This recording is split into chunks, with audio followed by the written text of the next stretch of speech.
The Compassionate Christian, September 12th. The Prince of this world cometh, and have nothing in me.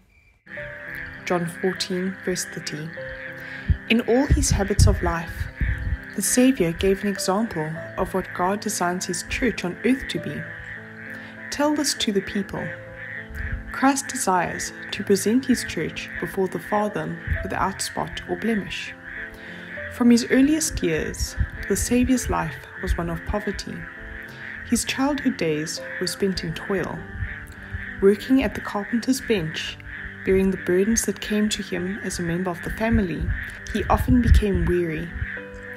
He lived in a corrupt age, yet he was uncorrupted by the evil that surrounded him, uninfluenced by the characters of those who were artificial and wicked. In the open fields and amid the scenes of nature, he found rest from toil and food for spiritual life. Looking beneath the surface, he gathered knowledge from the mysteries of nature that filled him with peace and joy. During his years of his public ministry, the Saviour was continually watched by crafty and hypocritical men. Spies were continually upon his track to catch something from his lips, which they could use to create prejudice against him. Again and again, they tried to make him appear guilty of wrong.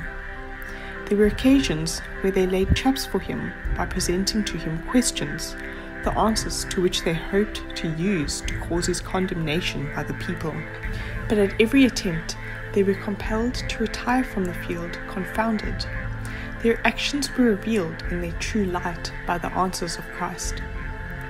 The Saviour's discourses presented a power of truth to the multitudes who listened.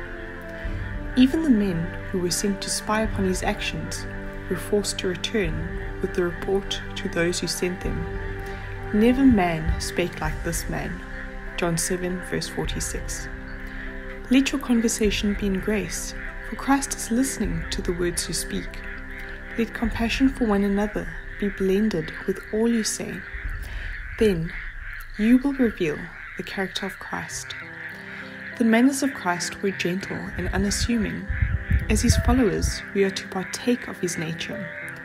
We need to be daily learners of the great teacher, that the atmosphere surrounding the soul may be filled with spiritual life.